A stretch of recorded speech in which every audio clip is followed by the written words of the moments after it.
Aujourd'hui, je voulais vous développer ce que j'appelle la projection quand la personne vit en couple principalement.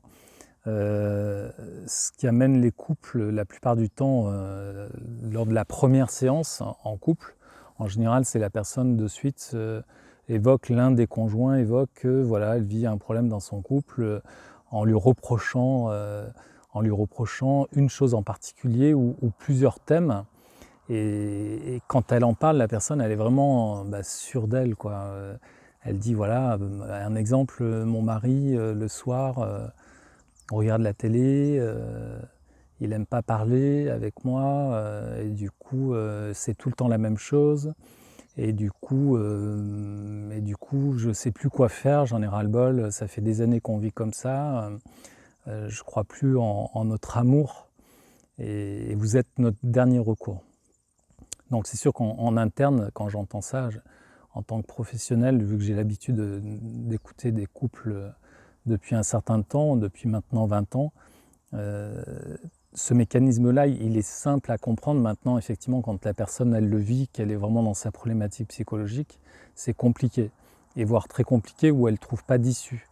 Et comme je le dis souvent, en tous les cas c'est mon travail, c'est d'amener les deux partenaires à prendre conscience que le premier mécanisme qui se passe quand il y a un conflit dans le couple, c'est de reprocher à l'autre, c'est de ta faute, c'est à cause de toi, si tu étais différent, les choses se passeraient différemment. Donc là, dans la dernière phrase que je viens de prononcer, il y a un mot qui revient, qui est le mot conflit. Et comme je le dis tout le temps, le conflit, pour un couple, c'est l'occasion de franchir un saut évolutif. D'accord ? C'est l'occasion de remettre en question justement la communication dans le couple. Et la communication dans le couple, c'est quelque chose, c'est l'élément clé. Et donc du coup, c'est effectivement l'occasion de franchir un cap. Mais de franchir un cap pour aller justement vers plus de satisfaction. Mais tout l'objectif, c'est effectivement d'arriver à le franchir, ce cap. Et donc la thérapie sert à ça. Il y a beaucoup de couples qui me disent non, mais de toute façon, on a tout essayé, on a essayé de se remettre en question, on n'y arrive pas. Mais oui, justement, l'approche thérapeutique sert à ça.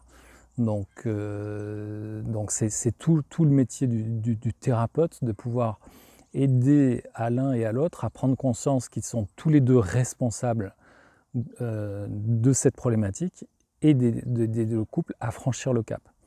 Et du coup, c'est comme si à chaque fois, chaque conflit et chaque gros conflit traversé dans le couple va permettre au couple de s'enraciner. Et un couple qui est plus enraciné, ça va être un couple qui va résister encore plus à l'image d'un arbre. Hein. Plus l'arbre est enraciné, plus il va résister aux tempêtes, plus il va résister à des événements qui peuvent venir de l'extérieur. Et quand je parle de la nature, je pense aux couples qui pourraient justement être victimes, l'un des conjoints qui pourrait être tenté de voir ailleurs et d'aller voir un partenaire ou une partenaire plus intéressante.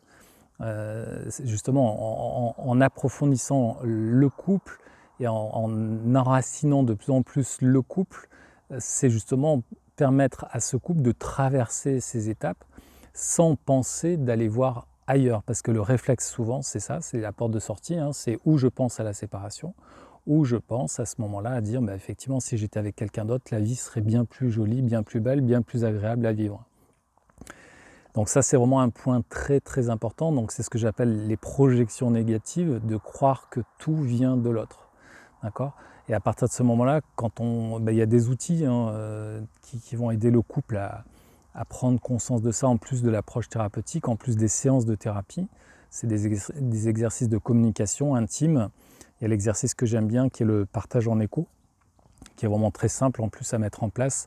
Les deux partenaires s'allongent sur le dos, à pratiquer à peu près une fois par semaine, au minimum, sous forme de rendez-vous, donc de poser un cadre. Plus le cadre est clair, plus c'est facile de s'abandonner. Donc les deux partenaires ont les yeux fermés, donc on déclenche le compte à rebours pour 10 minutes.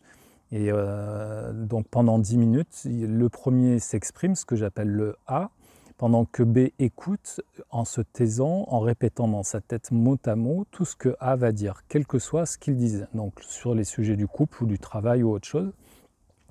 Et l'intérêt du conjoint, effectivement du B, c'est de répéter mot à mot tout ce qu'il entend. Et en tant que A, c'est très intéressant parce que le A, l'objectif, c'est de vraiment, ce que j'ai envie de dire, c'est de pénétrer dans le cerveau droit qu'est l'inconscient. Par définition, tout ce qui est inconscient, c'est ce qui n'est pas conscient. Donc, c'est-à-dire, c'est partir sur des sujets qui peuvent être banals du quotidien. Et puis, tout doucement, de fil en aiguille, la personne va se mettre à évoquer certaines choses dont elle-même n'était pas consciente. Ça peut être sur son travail, un mécontentement, ça peut être sur une frustration suite à un conflit qui a pu avoir lieu il y a 2-3 jours, et avec le recul, prendre conscience de certaines choses et d'avoir le courage de pouvoir l'exprimer. Et en ayant ce courage de pouvoir l'exprimer, du coup, ça permet de poser les choses et ça permet surtout à l'autre d'entendre, puisque cet autre qui est le B doit répéter dans sa tête tout ce qu'il entend. Donc ça permet vraiment d'être dans ce qu'on appelle une écoute active. Donc voilà une des clés dans la communication, parce qu'il y en a beaucoup qui pensent savoir communiquer, et c'est une hérésie totale, parce que quand j'entends ça, hein, quand je propose cet exercice à certains couples qui me disent non mais nous on n'en a pas besoin, on parle beaucoup, on n'a pas besoin d'exercice, ils prennent conscience qu'effectivement après cette pratique de cet exercice, prennent conscience qu'ils sont très très loin d'une communication intime et profonde. Voilà, donc je voudrais m'arrêter sur cette première vidéo concernant la communication dans le couple et surtout sur la projection négative, et puis je développerai ça un peu plus loin, un peu plus tard. Merci.